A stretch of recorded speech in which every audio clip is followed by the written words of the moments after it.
mets-le au travail, de peur qu'il ne devienne paresseux. Il dit, celui qui se relâche dans son travail est celui qui le sabote son frère. Je suis pleinement engagé dans ce monde professionnel en y apportant toute ma personne, mais en essayant d'être une présence chrétienne, une présence du Christ.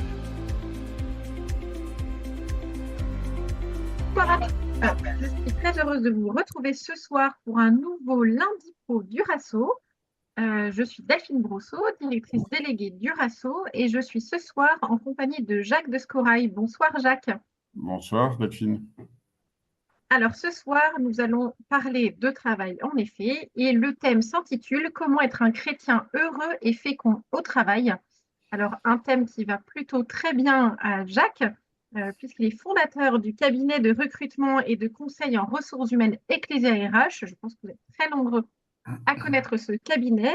Jacques de Scorail est ancien scout d'Europe, passionné par l'entrepreneuriat, la vie de la cité, un bon connaisseur de la doctrine sociale de l'Église qu'on va pouvoir aussi aborder.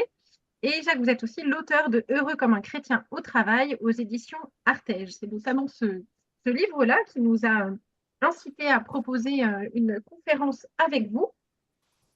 Alors, pour rentrer un petit peu plus dans le vif du sujet, voilà, on se posait plusieurs questions du type « Un chrétien peut-il trouver le bonheur dans sa vie professionnelle ? Quelle fécondité peut-il lui donner ? Qu'est-ce qui est difficile pour un chrétien d'entreprise ? Être heureux au travail, est-ce possible ?»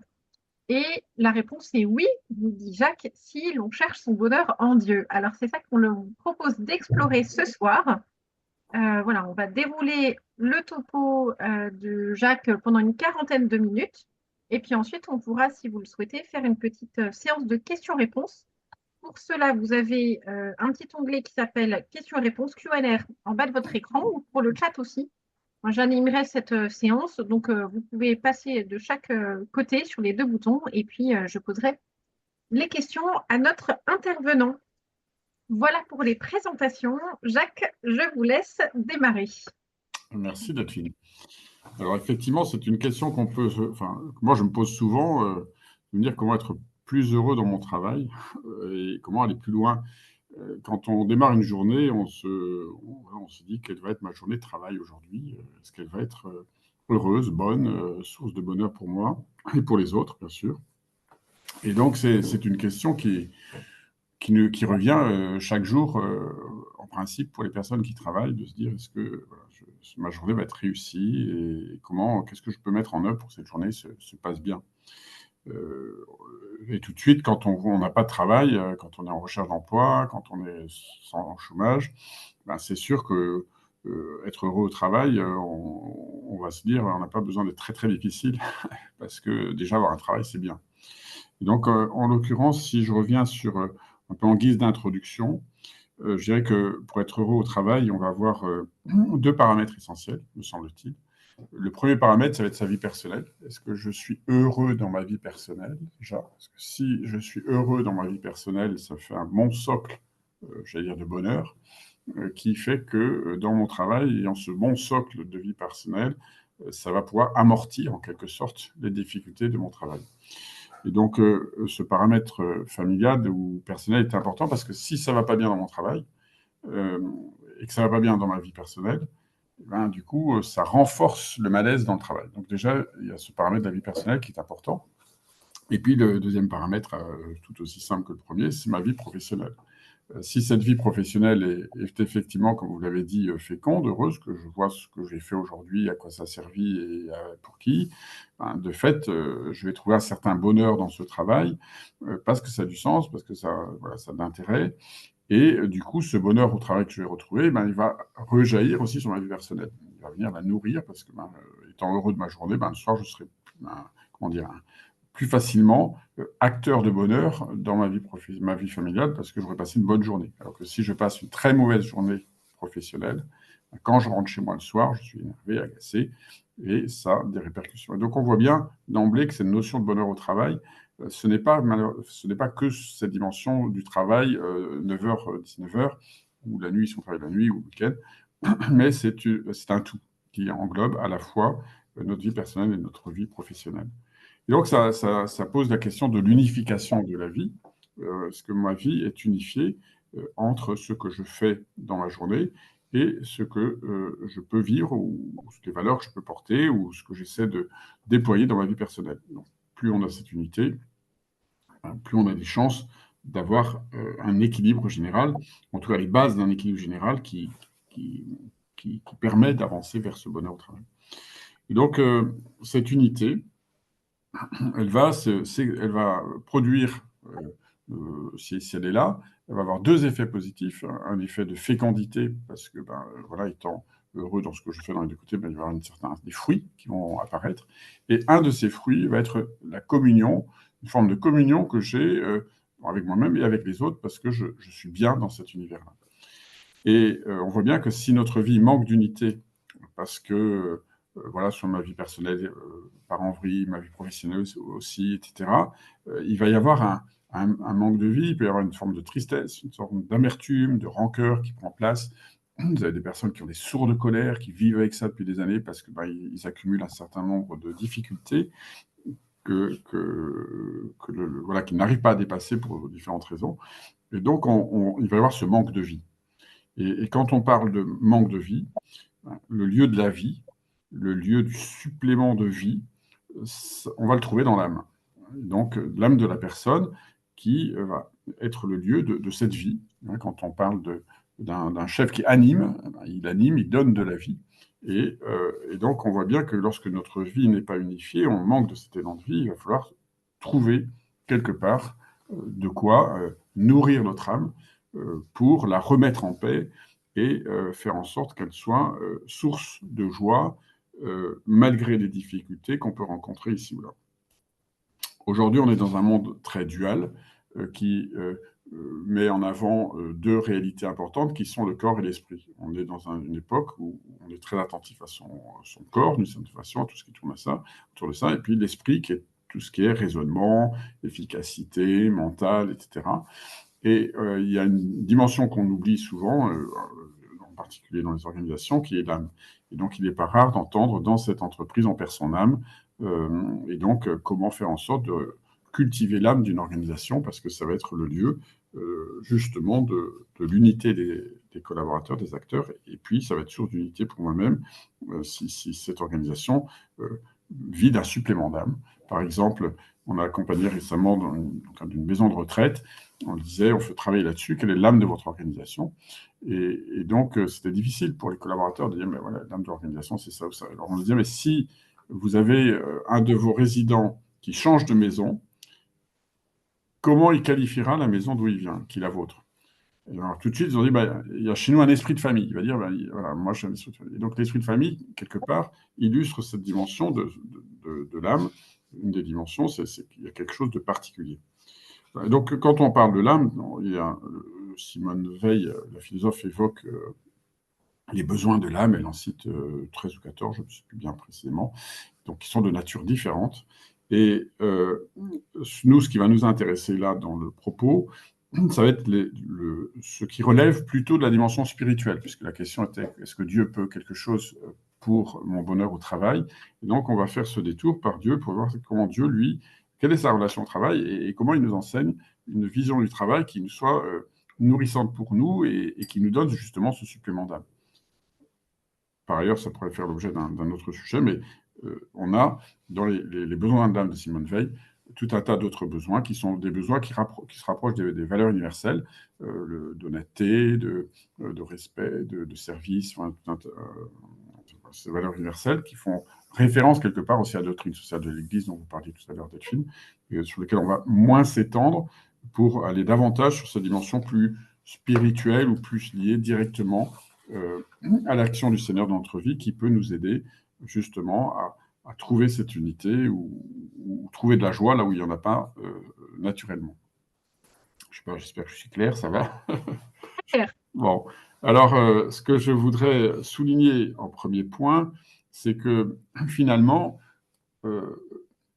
il faudrait regarder quel est le travailleur modèle, s'il en existe un, le travailleur idéal, dont on puisse s'inspirer. Dans le scoutisme comme ailleurs, on invite beaucoup à lire les vies de saints parce que ça nous tire en avant. Voilà. Et donc, quel est le travailleur idéal qui pourrait nous servir de modèle pour notre vie professionnelle, notamment dans cette recherche du bonheur. Alors, sans grande surprise, je vais vous proposer donc le bon Dieu comme étant le travailleur idéal. Alors, le Seigneur, je vous rappelle, dans la Genèse, c'est donc le Créateur. Hein. Donc, le premier acte un des actes fondateurs de notre terre, ben, c'est le travail du Seigneur qui a créé en 7 jours, donc, en 6 jours, et puis s'est reposé le 7e, qui a créé, et qui en créant, a travaillé pour la création de ce monde. Donc il a travaillé, et puis en bon travailleur, qu'est-ce qu'il fait? Ben, il nous délègue le travail ensuite. C'est-à-dire qu'il est dans son ciel, et puis il nous dit, voilà les gars, maintenant c'est vous qui vous y mettez. Et donc il va nous déléguer une mission, c'est dans la Genèse. Hein. Le Seigneur Dieu prit l'homme et le conduisit dans le jardin d'Éden pour qu'il le travaille et le garde. Et donc on a une mission sur cette terre qui a un très fort écho d'ailleurs dans Laudato Si, où quand on dit, on est dans un jardin, donc c'est quelque chose de beau, on imagine le jardin d'Éden, quelque chose d'assez merveilleux, et le Seigneur nous dit, ce monde merveilleux dans lequel tu es, il faut que tu le travailles et que tu le gardes et que tu le protèges quelque part. Donc on a une mission.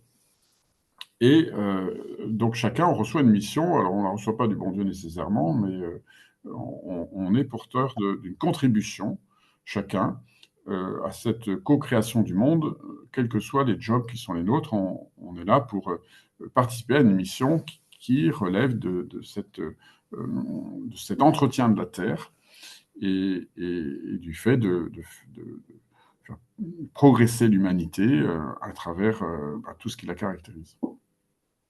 Donc pour faire ce travail, le Dieu va nous déléguer cette mission, mais il va aussi nous aider. Et donc il va nous aider déjà en nous donnant des dons pour accomplir ce beau travail. Dans l'Épître aux Romains, chapitre 7, verset 14, il nous dit « Il était rempli de sagesse, d'intelligence et de connaissance pour faire tout travail du bronze. » C'est dans le livre des rois, 1 Roi, chapitre 7, verset 14. Il était rempli de sagesse, d'intelligence et de connaissance pour faire tout travail du bronze. On voit bien que pour se mobiliser pleinement dans un travail et être heureux de ce qu'on fait, on a besoin d'aptitudes, de compétences, de personnalité. On a besoin et le Seigneur vient nous rejoindre, notamment dans les dons de l'Esprit.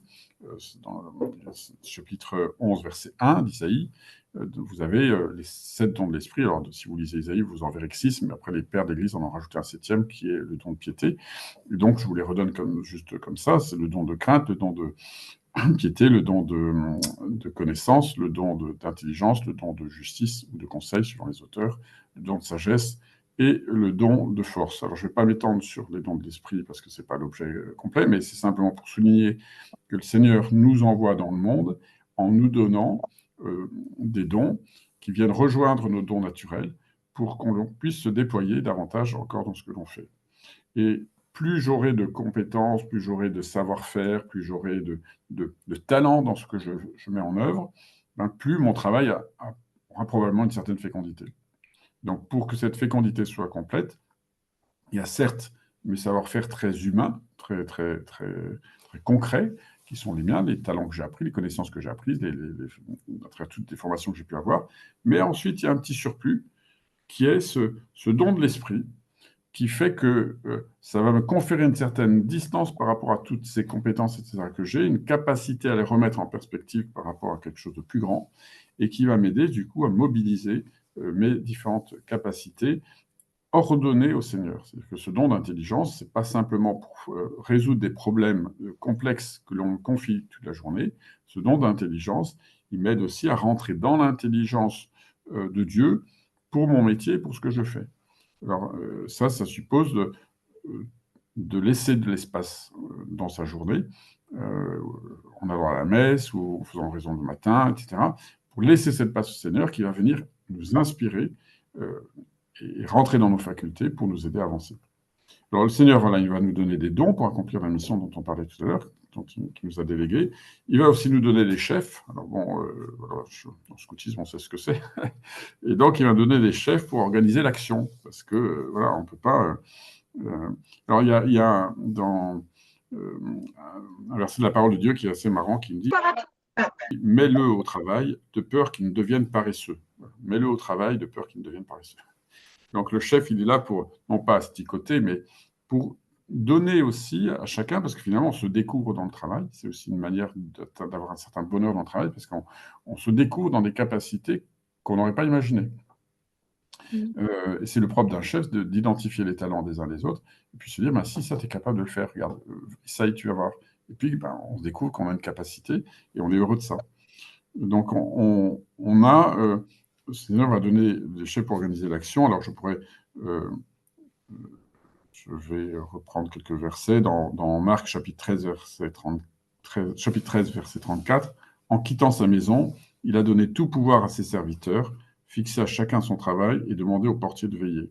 Voilà, donc ça, c'est le patron, il s'en va et il confie les choses, il délègue, il fixe à chacun son travail, et puis il y a quelqu'un qui va veiller. Donc là, c'est aussi une manière, on pourrait prendre d'autres exemples, il y en a plein dans la parole de Dieu, euh, notamment sur alors je regarde dans ce que j'ai dans des multiples versets. Alors il va me dire, voilà, vous avez des chefs pour organiser l'action, et puis ce chef-là, le Seigneur va les conseiller. Et donc dans Ben Sirac le sage, c'est le chapitre 7, verset 20, il va nous dire, Seigneur, ne maltraite pas les esclaves qui travaillent fidèlement, ni le journalier qui se dévoue sans compter. Donc il y a une question de prendre soin. Donc, le chef, il va nous dire, si vous voulez être heureux dans votre travail, prenez soin de ceux avec qui vous travaillez, que ce soit vos chefs ou que ce soit vos collègues, etc. C'est une notion de prendre soin. Alors, après, on peut dire, ben, on ne prend pas soin de moi, donc voilà, mais ça, c'est un autre sujet. Donc, prendre soin. Dans les conseils que le Seigneur donne aux chefs aussi, il parle souvent de la rémunération. Donc, il nous dit, donne son salaire à quiconque aura travaillé pour toi, paie-le aussitôt et ne garde chez toi le salaire de personne. Un peu plus loin. Et donc là, c'est des sources de bonheur, parce que si je ne fais pas ça, voilà, si je suis malhonnête, ben, ça va être source de problème. Et donc, quelque part, de malheur. Si ton frère tombe dans la pauvreté, s'il se vend à toi, tu ne lui imposeras pas un travail d'esclave. Donc, c'est respecter aussi l'autre. C'est une notion de respect, ne pas abuser d'une situation. Quelqu'un qui est au chômage depuis longtemps, qui vient vous voir en disant j'ai impérativement besoin que tu travailles, et que de travailler, et vous abusez de la situation en lui faisant un salaire divisé par deux parce que ben, vous voyez qu'il a impérativement besoin, ben, on n'est pas dans quelque chose de juste. Plus loin, si quelqu'un accomplit un travail, son salaire ne lui est pas accordé comme un don gratuit, mais comme un dû. Si quelqu'un accomplit un travail, son salaire ne lui est pas accordé comme un don gratuit, mais comme un dû. Ça, c'est dans Romains, chapitre 4, verset 4. Donc, cette notion de la rémunération, on peut la retrouver ailleurs encore dans la parole de Dieu, c'est la notion de justice. Et donc, être heureux au travail, c'est aussi être juste. Donc, être juste vis-à-vis des autres, et qu'on soit juste aussi vis-à-vis de nous. Si on n'est pas juste vis-à-vis de moi, ben, de fait, j'aurais du mal à être heureux dans ce que je fais. Et donc la justice a une place très importante. Et quand on parle avec des personnes, nous fait des centaines de bilans professionnels, donc on accompagne une quantité de personnes. Et donc très souvent, on est ben là, voilà, j'étais dans une situation qui n'était pas juste la semaine dernière, j'ai mis un bilan en foyer de charité du professionnel. Et un des participants qui nous dit, il était DAF, directeur administratif financier dans une entreprise. Et puis il me dit, notre déchet, quand il y a un membre de l'équipe de direction qui travaille pas comme il voudrait, il prend un nain de jardin et il le met devant son bureau. Vous voyez le truc. Alors ça, quand on entend ça, on se dit, bah, il y a de quoi être un peu traumatisé, vous voyez, comme manière de faire. Alors je pourrais vous en citer plein. Moi, j'ai travaillé au début de ma vie professionnelle, j'étais DRH dans une boîte d'électronique, 1400 salariés, et le patron qui faisait des revues trimestrielles, dans les premières revues trimestrielles auxquelles j'assistais, j'ai vu des mecs de plus de 50 ans qui pleuraient, vous voyez. Donc, on s'est dit, il y a quand même, quelque part, un certain nombre de situations qui ne sont pas acceptables, de fait. Donc, cette notion de justice, d'être juste dans la façon de traiter les autres, d'être en relation avec les autres, et de donner sa place à chacun. Donc, on ne va pas développer plus, parce que sinon, on n'aura pas assez de temps.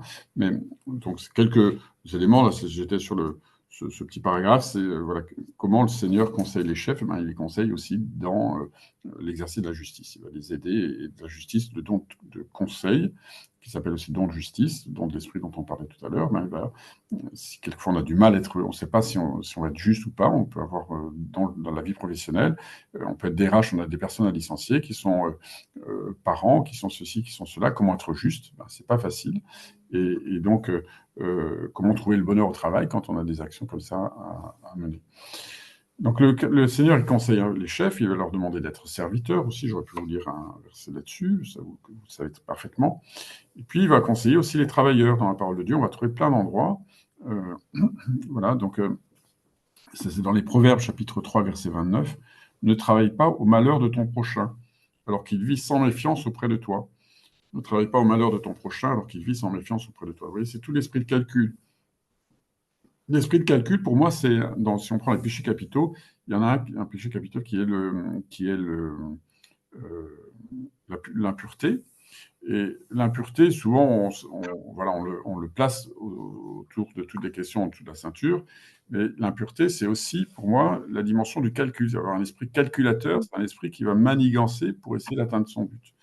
Et donc, si vous êtes face à des collègues qui sont à manigancer du matin au soir, comme on peut trouver dans certaines organisations, c'est difficile d'être heureux parce qu'on se rend compte qu'il y a des choses qui se passent par derrière et c'est jamais positif. Dans le secteur associatif, vous avez un conseil d'administration où les choses se font par derrière. Voilà, ça pose un certain nombre de difficultés. Donc, ne travaille pas au malheur de ton prochain alors qu'il vit sans méfiance auprès de toi. Ça fait référence aussi au murmure dans les organisations. Je pense que certains d'entre vous êtes confrontés à ça, c'est-à-dire qu'au moment des déjeuners, etc., souvent, on casse du grain parce qu'on ne sait pas quoi faire d'autre, et donc on casse du grain sur les autres. Donc voilà, le Seigneur nous invite à être prudents par rapport à notre parole. Le Seigneur va nous demander aussi, en tant que collaborateur de sa co-création, de sa création, de respecter le réel. Dire qui travaille sa terre aura du pain à satiété, qui poursuit les chimères est un écervelé. Voilà. Qui travaille sa terre aura du pain à satiété, qui poursuit des chimères est un écervelé. Donc c'est respecter le réel. Et ça, c'est une donnée hyper importante, parce que souvent, on a tendance à rêver les choses, et dans notre vie professionnelle aujourd'hui, il faut respecter le réel. On ne va pas rentrer sur tous ces débats d'aujourd'hui où on ne sait plus ce qui est réel et pas réel, on ne sait plus ce qui est un homme et une femme, on ne sait plus ce qui est la mort ou la vie, on ne sait plus tout ça. Et donc, le réel, voilà, on cherche à le fuir d'une certaine façon. Et donc, si je veux être heureux, plus je serai dans le réel, plus j'ai des chances d'être heureux. Ça ne veut pas dire qu'il ne faut pas rêver, mais ce rêve, l'objectif, c'est de le rendre réel, enfin, autant que possible. Alors après, il y a plein d'autres conseils. Chercher à bien faire. On jugera d'un jeune à sa façon de faire. Travaille-t-il proprement selon les règles? Alors, on ne va pas développer trop, mais quand on parle beaucoup, s'il y a des très jeunes qui nous écoutent, enfin des plus jeunes dans la vie professionnelle, on dit souvent que le management des jeunes d'aujourd'hui est quelque chose de complexe. Alors, je ne sais pas si s'il y a des jeunes qui sont chefs scouts et qui écoutent ce moment-là, je ne sais pas ce qu'ils pourraient dire, eux, voilà, des louveteaux ou des scouts, est-ce qu'ils trouvent cette difficulté eux-mêmes dans le management de leur patrouille ou de leur troupe. Et leur compagnie aussi. Et donc, voilà, comment peut-on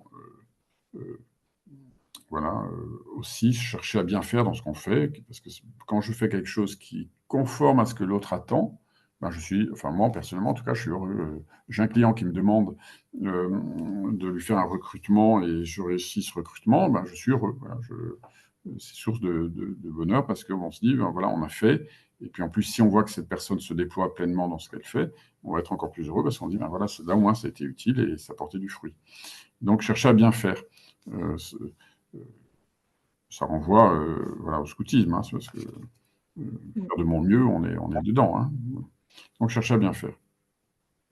Alors, ce sont quelques versets là que je vous cite, parce que finalement, on les connaît assez peu, et je trouve qu'ils sont assez éclairants, voire assez amusants parfois, parce qu'ils sont d'une précision assez déroutante, quand on pense que ça a été écrit il y a plusieurs milliers d'années, on peut le dire.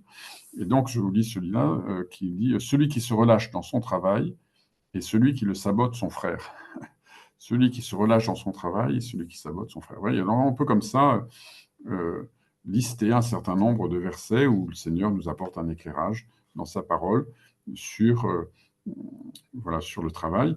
Il y en a un que j'aime bien aussi, qui souligne le fait de rester dans l'humilité. C'est donc toujours dans Ben Sirach, chapitre 10, verset 26. « Ne joue pas au sage quand tu es au travail et ne te vante pas quand tu es dans la gêne. ne joue pas au sage quand tu es au travail et ne te vante pas quand tu es dans la gêne. Voilà. Donc le Seigneur il nous rappelle à être humble. Alors le travail est source d'autonomie, le travail est fait pour déployer nos talents et non pour les enfouir. C'est la parabole des talents. Donc tout ça, ce sont plein de conseils que le Seigneur nous donne sur le travail.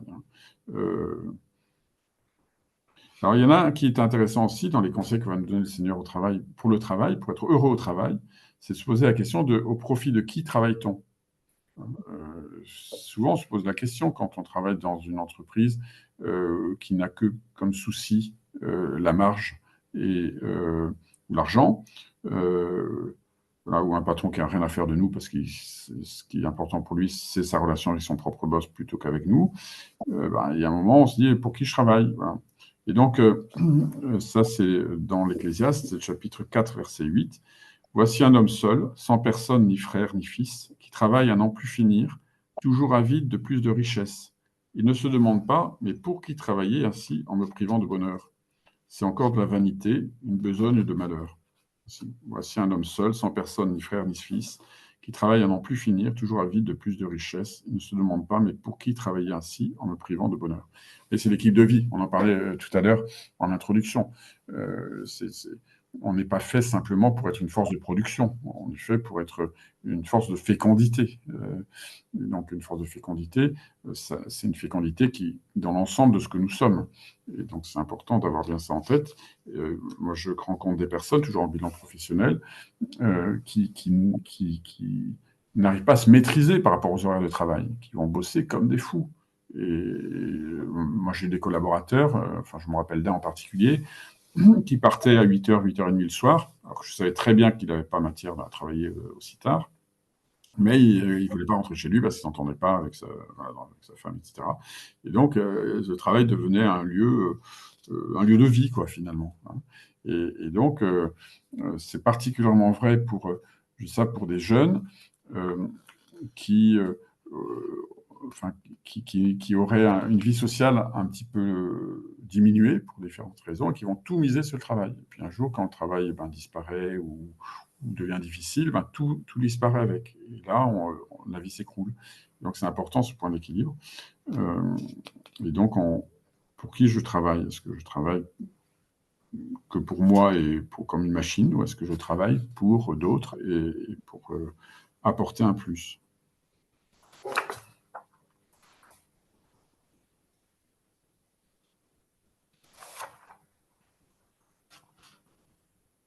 Alors, il y a aussi un texte, enfin, que le Seigneur, dans les conseils qu'il nous donne, il nous rappelle le lien entre la prière et le travail. Alors là, ça renvoie à toute l'école bénédictine, Saint-Benoît, etc., Orae Labora, enfin bon. Et donc, c'est sûr que... alors, c'est toujours Ben Sirac, le chapitre 38, verset 30 à 34, c'est sur le travail manuel. C'est un très, très beau texte que je vous invite à lire si vous ne le connaissez pas. Alors, je vais m'arrêter juste au dernier verset. Donc, le dernier verset, c'est ce verset qui nous dit « Mais ils consolident la création originelle et leur prière se rapporte aux travaux de leur métier. » Et leur prière se rapporte aux travaux de leur métier. Donc, souvent, on me dit « Mais finalement, quand on est chrétien, on est appelé enfin, on nous demande de prier. Moi, je ne suis pas un homme ou une femme de prière. Ça ne me parle pas. Mais en fait, on peut tout à fait être dans la prière en offrant ce qu'on fait. Et donc, que ce soit un travail manuel, je suis en train de... nous habitons dans un cadre où il y a un bûcheron, et donc ce bûcheron, chaque fois qu'il tronçonne un arbre, il peut le faire pour le Seigneur, et il peut offrir, c'est une forme de prière. Quand j'essaie de faire un beau travail, un artiste, je reprends ce bûcheron. Les bûcherons, ils font avec les tronçonneuses, ils font des oiseaux, ils font des trucs absolument extraordinaires. Et donc, on peut, vous voyez, moi je pense très fortement qu'on peut faire de belles choses en y mettant tout son cœur, et c'est déjà une forme de travail. Enfin, c'est une source de bonheur au travail, c'est une forme d'accueil du Christ en participant à la création, en faisant de belles choses. On est déjà on est déjà en Dieu. Alors, je ne sais pas l'heure qu'il est, 21h30, donc j'ai encore 10 minutes, donc j'avance. Alors, voilà, donc le Seigneur nous a délégué un travail, il nous a donné un certain nombre de conseils aux chefs, aux collaborateurs, on vient de voir ça. Et puis, le Seigneur nous enseigne aussi que le travail est fait pour nous conduire au bonheur. Et donc là, on revient sur la notion de, de ce bonheur au travail. Et donc, il y a quelques conditions pour accéder à ce bonheur au travail, voilà, qui nous est donné par le Seigneur. Et donc, on va voir déjà le fait de s'enraciner en Dieu pour porter davantage de fruits. Donc, c'est dans le psaume 1 qui est bien connu. Hein. Voilà. Il est comme un arbre planté près d'un ruisseau qui donne du fruit en son temps et jamais son feuillage ne meurt. Tout ce qu'il entreprend réussira. C'est un verset que j'aime beaucoup parce que, comme j'aime bien entreprendre, je me dis si je veux réussir dans les entreprises, il faut que je me plante près d'un ruisseau. Ce qui veut dire au passage que quand je cherche un travail, j'en ai cherché à plusieurs reprises dans ma vie professionnelle. Alors là, maintenant, ça fait 20 ans que je suis dans la même entreprise. Mais le fait d'avoir une chapelle pas loin de mon lieu de travail a toujours été quelque chose d'important pour moi. Pour pouvoir aller vider mon sac, pour pouvoir aller adorer le Seigneur si j'avais la grâce d'avoir une adoration dans l'église pas loin, ce qui m'a été donné à plusieurs reprises. Et donc, c'est enraciner son travail en Dieu en vue de porter du fruit. Et donc, c'est pour ça, il faut que je me mette près d'une source. Deuxième point, c'est demeurer en Dieu. Donc, demeurer en Dieu, c'est dans Saint Jean chapitre 15, verset 5. Moi, je suis la vigne et vous les sarments. Celui qui demeure en moi et en qui je demeure, celui-là porte beaucoup de fruits, car en dehors de moi, vous ne pouvez rien faire. Et souvent, moi, je constate mes limites dans mon travail. Et je pense que dans les personnes qui nous écoutent, on peut sentir une limite, parce qu'on n'arrive pas à obtenir les résultats qu'on voudrait, on n'arrive pas à ceci, on n'arrive pas à cela. Et donc, ce fruit, il ne dépend pas que de nous, parce qu'on voit bien qu'on n'arrive pas à maîtriser l'ensemble de la vie professionnelle. Et donc, on a besoin aussi de cette action providentielle du Seigneur qui va venir avec nous au cœur de ce travail. Ce qui fait la gloire de mon Père, c'est que vous portiez beaucoup de fruits et que vous soyez pour moi des disciples. Donc, ce travail, c'est porter des fruits. Pour porter du fruit, alors on va dire, c'est sous l'angle peut-être de l'évangélisation dans la parole du Seigneur, mais c'est aussi porter du fruit d'une manière au niveau de la charité, au niveau de la relation, des relations de travail. Et donc, on est là pour participer à une œuvre divine qui a non seulement le fait de porter un fruit très opérationnel, mais peut-être aussi aller au-delà, c'est porter un fruit sur le plan de favoriser la rencontre du Christ pour ceux avec qui je travaille. Donc ça, c'est aussi un autre aspect de la vie professionnelle, c'est que je peux trouver aussi mon bonheur quand je croise au travail d'autres chrétiens, quand j'accompagne quelqu'un, un collègue, à l'occasion d'un décès, on déjeune ensemble, on déjeune ensemble à la cantine le lundi, puis il vous dit, vous demande qu'est-ce que tu as fait ce week-end, et puis il vous dit, j'ai perdu mon père, j'ai perdu ma mère, j'ai perdu mon enfant, je sais pas. Et puis, à ce moment-là, on parle. Et quand on parle ensemble, on se rend compte que de la vie des autres, et il y a souvent de petites fenêtres qui s'ouvrent à ce moment-là. Et donc, tu dis, est-ce que tu es chrétien? Est-ce que non, je ne suis pas baptisé, tout ça. Puis après, et donc, on tire le fil. Et donc, à ce moment-là, le travail, il prend une source aussi nouvelle et complémentaire de bonheur, parce qu'on est heureux de partager sur ce qu'on vit. Et si on croise un autre chrétien au travail, c'est source de joie. Je pourrais vous raconter un exemple rapidement. Il y a quelques années, je suis allé à la Défense rencontrer un fournisseur. Et puis, on avait rendez-vous à 11h. Et puis, à midi, il me dit, je m'en vais. Enfin, on se dit chacun qu'il fallait qu'on parte. Et puis, il me dit, je vais au RER. Donc, c'était à la Défense. Donc, très bien. Donc, je dis, moi aussi. Et puis, on prend le RER ensemble. On arrive à Charles de Gaulle Étoile. Et puis, il me dit, je descends là-bas. Je dis, moi aussi. Donc, on descend. Et puis, après, on sort et on allait dans la même direction. Et je dis, vous allez où? Je vais rue du Faubourg Saint-Honoré. Je dis, ah bon, moi aussi. Bon.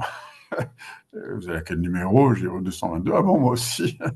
Et au 222, en plus du Faubourg Saint-Honoré, pour ceux qui savent, il y a la chapelle, l'église des Dominicains. Et donc, moi, j'allais à la messe et là, lui aussi. Et donc, on s'était pas du tout parlé de notre foi, mais on s'est retrouvés dans ce moment-là. Et puis après, on était tout heureux de voir qu'on partageait la même foi. Et ensuite, on a été déjeuner ensemble et on est devenus amis. On se voit depuis. Et donc ça, c'est un petit exemple, mais je pourrais vous en donner 1000. Qui font que quand on arrive à se retrouver aussi entre chrétiens au cœur du travail, c'est source de joie, parce que finalement, les difficultés qu'on porte, on les partage avec les autres. Donc, quand on demeure dans le Seigneur par cette recherche aussi voilà, de vivre des sacrements dans sa semaine, etc., le fait de demeurer en Dieu nous rend attentifs aussi à la vie des autres et va être source de partage. Et quand on partage, on est dans le Seigneur.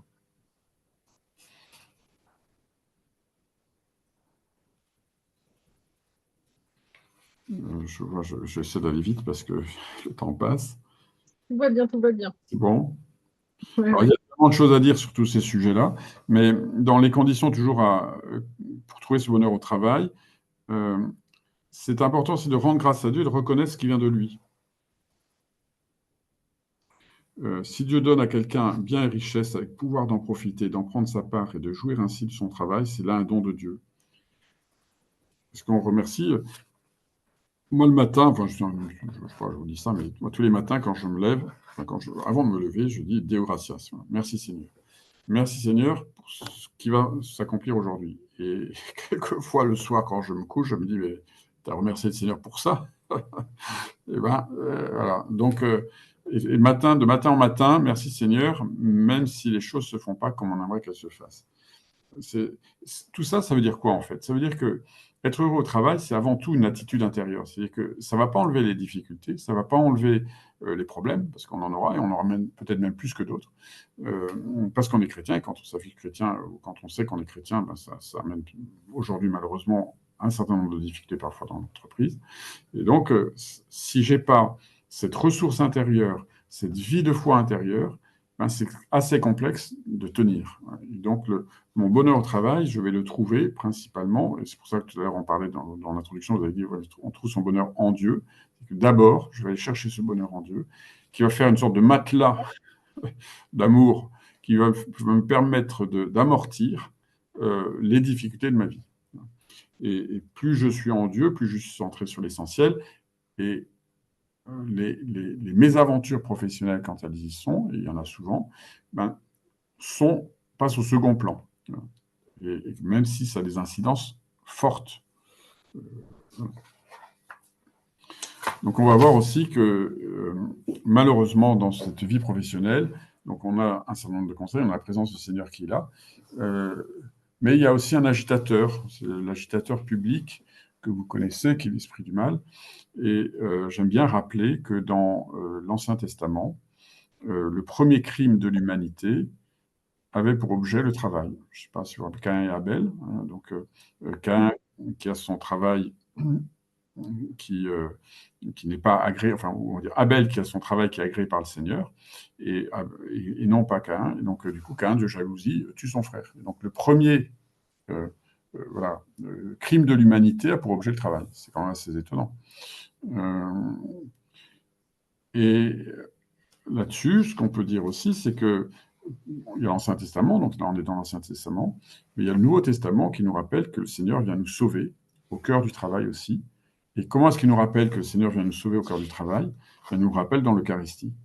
C'est-à-dire que dans l'Eucharistie, au moment de l'offertoire, il nous est dit à 2 reprises, ce pain, fruit de la terre, il travaille des hommes, et ce vin, fruit de la vigne, il travaille des hommes. Et donc, il y a une sorte de tournure intérieure, se tourner vers cette Eucharistie qui va être le lieu de la transformation des difficultés de ma vie. Et donc, moi je fais ça, pas tous les jours, mais presque. Enfin, si, il y a un prêtre qui disait, quand tu vas à l'Eucharistie les mains vides, tu repars le cœur vide. Et donc, quand je vais à la messe, qu'est-ce que j'y apporte de ma vie? Et j'aime bien rappeler que la goutte d'eau qu'on met dans le calice, c'est ce symbole du travail des hommes, de la transpiration, du labeur. Et donc, notre travail est au cœur de l'Eucharistie. Donc, dans le calice, demain, si certains vont à l'Eucharistie, vous irez en pensant en mettant dans ce calice toutes les difficultés de votre vie professionnelle, vous l'offrez au Seigneur, et au moment de la communion, c'est le Seigneur qui vient à la place. Et là, on devient une forme de tabernacle vivant, où je vais à l'Eucharistie charger mon tabernacle rempli, je garde dans ma journée ma porte ouverte de tabernacle, et donc je vais avoir dans la journée tous les ennuis, les propos, les échanges avec les autres, les difficultés, les joies aussi, tout ça, ça rentre. Je vais à la messe, je dépose tout ça dans le calice, je remplis mon tabernacle de la présence du Seigneur, je laisse la porte bien ouverte et je reviens au travail en étant habité de cette présence de Dieu, et je deviens un ostensoir vivant. Ben, et c'est à ce prix-là que mon travail commence à trouver un vrai sens, et je peux trouver mon bonheur au travail parce que je me fais quelque part le médiateur du Christ dans ce monde professionnel, en étant attentif à accueillir ce monde professionnel avec ses difficultés, avec ce qu'il est, ses joies, tout ça. Et puis, je suis pleinement engagé dans ce monde professionnel en y apportant toute ma personne, mais en essayant d'être une présence chrétienne, une présence du Christ. Ce qui nous renvoie à un dernier petit point, on pourrait finir avec ça. Moi, il y a une chose que je demande souvent au Seigneur, mais je pense que pour l'instant, il a du mal à me le donner. Je ne sais pas pourquoi.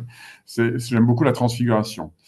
Si on était tous transfigurés, je pense que le monde serait meilleur, voilà, parce qu'on serait des lumières les uns pour les autres, et la vie serait plus facile. Donc moi, je suis très jaloux du Seigneur qui a été transfiguré, parce que je me dis que pour les disciples, ça devait être quand même plus facile de suivre quelqu'un de transfiguré que quelqu'un comme moi. on, est, on est tous appelés à cette transfiguration et à se laisser faire finalement. Aujourd'hui, c'est Notre-Dame du Rosaire, et donc la Sainte Vierge, c'est elle qui a formé le Christ en elle. Et donc, en guise de conclusion du propos, je pourrais dire, laissons-nous former par Marie dans son cœur pour qu'on soit tous plus visage de son Fils dans le monde. Amen. Voilà. Merci beaucoup, Jacques. Un grand merci, c'était lumineux. Et alors, en effet, plein de versets que l'on connaît peu ou pas, avec des pépites quand même assez incroyables et tellement ajustées par rapport à notre thème du travail. Alors, vous pouvez poser vos questions dans l'onglet questions et réponses en bas de votre écran sur le chat. Je surveillerai l'un ou l'autre. Alors, moi, j'ai noté deux, trois petites questions en attendant que peut-être d'autres me surviennent. À un moment, je pensais à la phrase que je n'ai peut-être pas dans le bon sens, hein, qui est je ne fais pas le bien que je voudrais et je fais le mal que je ne veux pas, que je ne voudrais pas. On peut, je pense, tous être pleins de bonnes intentions pour vivre en chrétien sa vie professionnelle. Et c'est pas toujours facile, justement, de vraiment passer à l'action et de vraiment vivre sa vie professionnelle en chrétien. Quels sont pour vous les éléments vraiment clés qui nous permettent de ne pas être que sur de bonnes intentions, mais vraiment que ce soit quelque chose d'incarné, de vraiment vécu en profondeur? Moi, je pense que pour être un chrétien au travail, le premier point, c'est d'être compétent.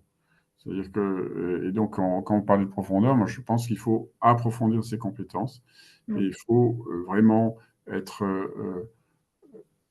très investi dans son métier, dans sa profession. Ça veut dire que non seulement j'exerce mon métier, mais je m'intéresse au métier d'une manière plus générale. Son évolution, les acteurs du métier, représenter le métier, s'il faut, à droite à gauche. Enfin, vous voyez, ça me paraît être extrêmement important. Donc ça, c'est un premier paramètre qui fait la vie professionnelle, donc aller plus en profondeur. Après, on a un deuxième aspect de la vie professionnelle qui est la personnalité. Et donc, je dois être attentif à être une personnalité qui soit la plus relationnelle possible. Donc, plus relationnelle, ça veut dire capable de recevoir et de donner comment dire, en étant un filtre à valeur ajoutée, vous voyez, valeur ajoutée positive. Et donc là, c'est un autre lieu d'approfondissement. Et le troisième lieu d'approfondissement, ça va être les valeurs. Mes valeurs, donc les valeurs de chacun, les approfondir pour aller plus au fond de ces valeurs-là.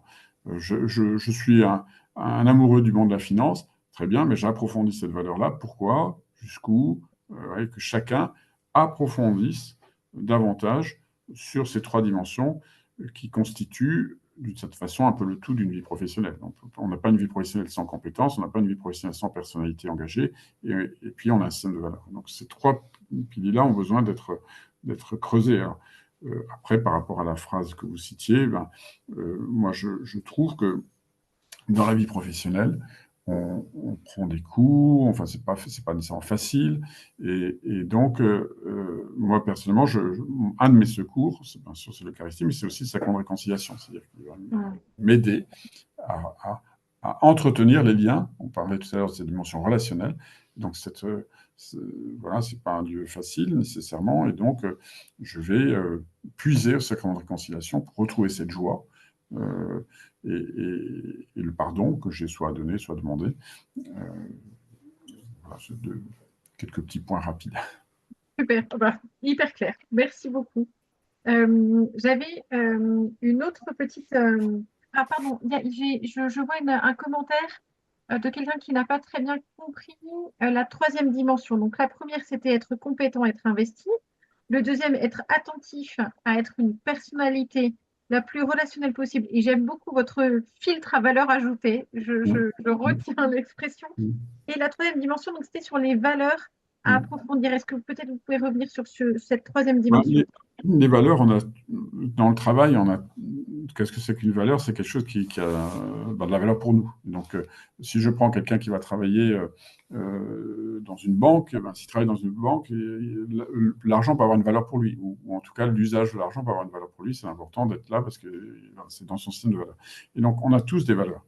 Donc, ces valeurs-là, quand je vais travailler dans une banque, ben, il faut que mes valeurs soient conformes aux valeurs de la banque, sans ça, je vais être malheureux. Si je vais travailler au RASO, il faut que je sois conforme un peu aux valeurs du RASO, sans ça je vais être malheureux.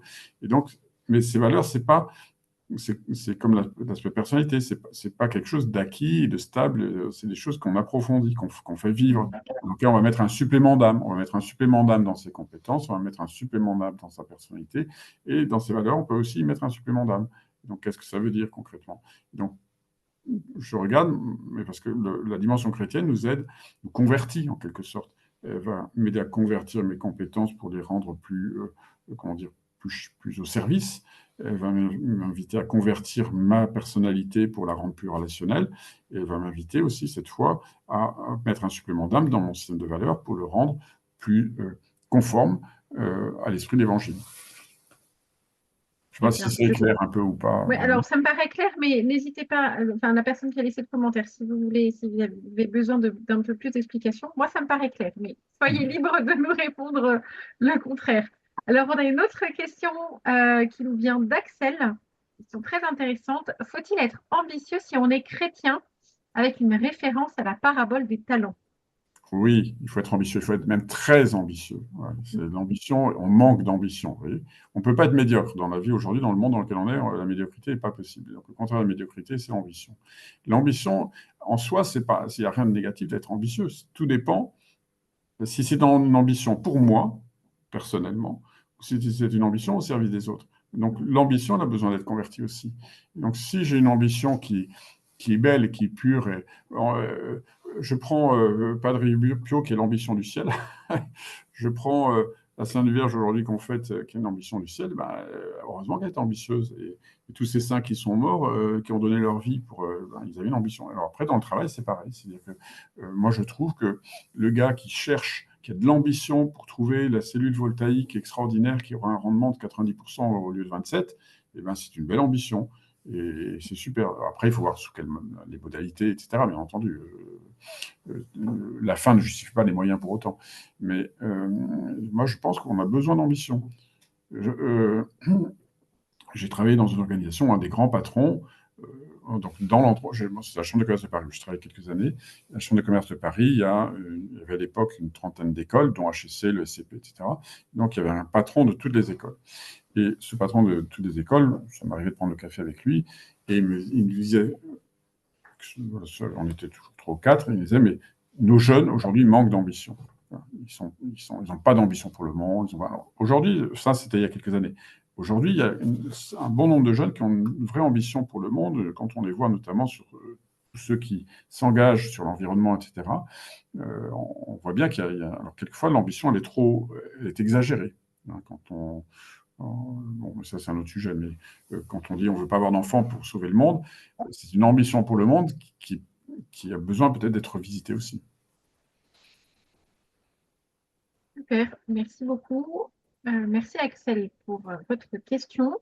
Alors, j'attends encore quelques instants s'il y a d'autres questions. Alors moi, je me suis noté un autre point. Euh, En fait, le travail par nos rencontres, par nos relations, peut être une terre de mission. Mm. Ça peut être une terre de mission, peut-être dans un terrain pas toujours facile, Mm. parfois même hostile. Il peut y avoir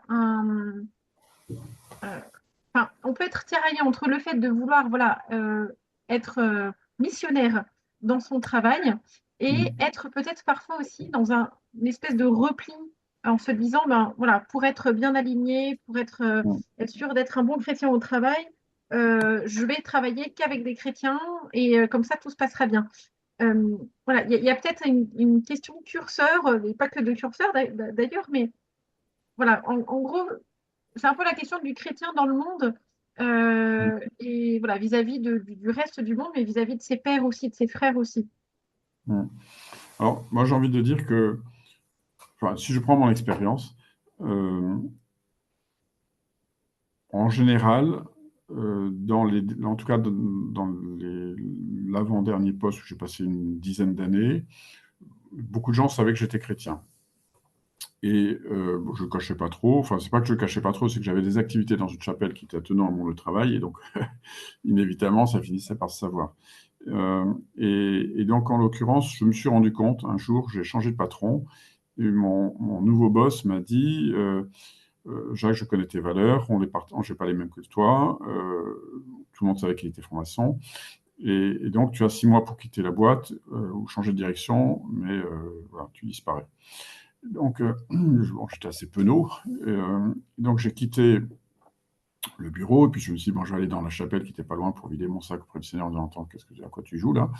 Et puis, je suis passé devant, c'était l'étage des directeurs, et donc je suis passé devant la porte d'un autre directeur qui avait sa porte ouverte, et qui me dit, de ce qu'Ora est rentré, donc je rentre, et puis il me dit, voilà, on n'a pas tout à fait la même, on n'est pas dans la même chapelle, parce que moi je vais à Saint-Nicolas du Chardonnay, mais entre autres chrétiens, on doit se serrer les coudes, et donc il m'a proposé un poste dans sa direction. Je veux dire par là que, effectivement, être chrétien, c'est clivant, mais c'est comme si je suis dans une grosse administration, je suis issu du corps des mines et je ne sors pas du corps de ceci ou du corps de cela. Donc, personne ne fait l'unanimité. Donc, moi, je pense que si on veut être libre, ben, il faut être soi-même. Mais le tout, c'est d'être soi-même euh, d'une façon posée et sage. On parlait des dons de l'esprit. Le don de sagesse, c'est le don du chrétien. Et la force du chrétien, c'est sa sagesse. Et si je suis sage, ça veut dire que je vais être ajusté aux autres. Donc, je vais être en bonne intelligence avec eux. Et donc, de ce fait-là, le fait que je vive ma vie chrétienne, ben, ça doit être vécu comme quelque chose de posé. Je dois être un facteur de paix, pas un facteur de division. Et donc, à ce titre-là, c'est pas une difficulté. Mais moi, je trouve, enfin, la question à travers, enfin, si on prolonge la question un peu plus loin, c'est la dimension de comment se révéler dans le travail. Et ça, c'est presque un autre sujet, mais on peut le Mm. développer aussi s'il fallait. Se révéler en tant que chrétien. Ouais. Ok, super. Alors, je vérifie. Je pense que c'est bon. On a fait le tour des questions. Jacques, un grand merci Vous êtes pour vos propos hyper clairs. très bien. Euh, j'ai pris plein de notes. Bon.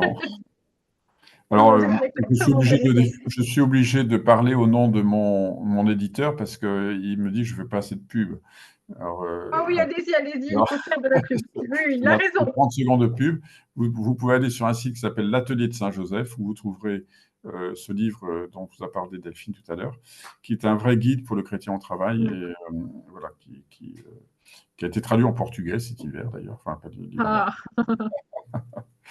Voilà. non, j'étais en train de me dire, je voulais montrer la couverture, mais je pense que mon petit frère ne me l'a pas encore rendue. Ah oui, c'est Je ne vais bien. pas pouvoir montrer la couverture. Voilà. Alors, il y a quelqu'un qui a une question, mais qui ne l'a pas posée sur le chat. Ah, quel est le titre? Heureux Pardon, comme un chrétien au travail. voilà, exactement, j'allais vous donner C'était voilà. pas le titre que j'avais proposé, mais en définitive, ça fait comme une nouvelle béatitude, Oui, c'est vrai. ce qui est un autre sujet encore, enfin qui est proche d'une autre. Exactement. Alors, je pense qu'on a répondu à toutes les questions. Je voulais simplement inviter. Non, alors on n'a pas répondu. Il y a une autre question qui arrive, pardon. Si on n'est pas heureux dans son travail, mais que celui-ci nous empêche de prendre du temps pour en changer, comment faire? Ah oui, vaste sujet. Oui. Ben, vous pouvez faire un bilan professionnel avec Ecclesia RH.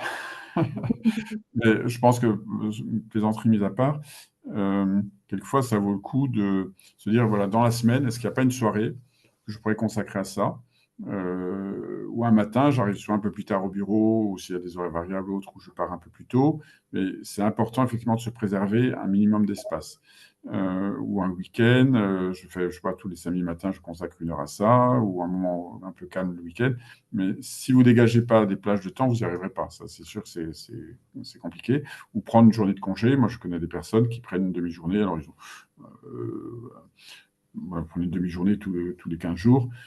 Bon, et puis, se donner un objectif. C'est-à-dire, voilà, si là, aujourd'hui, on est à la veille des vacances de la Toussaint, ben, je me dis, voilà, à Noël, d'ici Noël, il faut que j'ai rassemblé les éléments, qu'est-ce que j'ai envie de faire, est-ce que mon CV est à jour, comment je vais m'y prendre pour ma recherche d'emploi. Après, ben, je me démarre. Donc ça, je fais cette phase amont. Et puis après, je vais démarrer ma recherche active à partir de janvier. Et j'espère, d'ici les vacances février, ouais, se donner des échéances. Et en se donnant des échéances et en essayant de voir quels seraient les espaces possibles dans la semaine, on essaie d'avancer. Ensuite, l'ultime, c'est qu'on n'est pas appelé à être martyr au travail et qu'il faut être vigilant aujourd'hui parce qu'il y a des endroits qui sont toxiques. Et si je suis dans un endroit toxique, il ne faut pas attendre de perdre sa santé pour quitter le travail. Alors, c'est sûr que c'est compliqué quand on a 59 ans, 58 ans, je ne connais pas du tout la situation de la personne, mais tout ça, ça se discerne. Et pour le discerner, ben, je pense que c'est bien d'en parler avec les personnes qui connaissent bien le monde du travail, qui connaissent votre métier, qui voient votre parcours et qui peuvent vous dire, effectivement, attention, là, tu prends un risque, au contraire, tu pourrais peut-être chercher dans telle voie et ouvrir de nouveaux espaces. Très bien, merci beaucoup. Euh, alors, je voulais terminer en vous annonçant les prochaines conférences. Alors, pas toutes, mais les conférences lundi pro du RASSO. Alors, on en a plusieurs qui vont parler aux jeunes et aux moins jeunes. Le 18 novembre, on a parlé justement des jeunes au travail. Ce sera une conférence intitulée Génération X et Génération Z quand les opposés cohabitent. C'est avec Arnaud Dubélé, qui est bénévole aussi au RASSO et qui intervient régulièrement pour nous. Cohabite, pardon, en entreprise, bien évidemment, vous l'aurez deviné. Le 25 novembre, là, on est plus pour les jeunes du RASSO qui démarrent un petit peu leur vie professionnelle, mais aussi pour ceux qui sont en transition professionnelle. On en parlait un instant. CV, lettre de motivation, profil LinkedIn, 10 conseils pour être recruté. Là, c'est avec Clotilde Boyer. Et puis la dernière, là pour le coup, c'est plus particulièrement pour les jeunes, puisque c'est comment valoriser son expérience coût en recrutement. Donc, c'est notamment pour nos chefs et cheftaines qui recherchent des stages, des alternances compatibles avec leur engagement scout, mais pas seulement, puisque comme vous avez pu le voir certainement dans l'étude IFOP qui a été publiée il y a quelques semaines pour le RASSO et les différents mouvements scouts, l'expérience scout est largement utile tout au long de sa vie professionnelle. Donc voilà, ça peut être utile pour chacun. Donc voilà, les 3 prochaines conférences. Donc la dernière dont je parlais est le 9 décembre. Toutes les conférences sont disponibles sur le site du RAPSO. Vous pouvez vous inscrire et vous pouvez suivre aussi les différentes conférences en différé puisque nous les préparons, nous les proposons ensuite en replay sur le site du RASSO. Et bien voilà pour ce soir. Un grand merci, Jacques, pour votre C'est moi qui vous remercie. disponibilité pour ce sujet qui était extrêmement passionnant. Merci à tous et bonne soirée à tous. Au revoir. À bientôt, au revoir.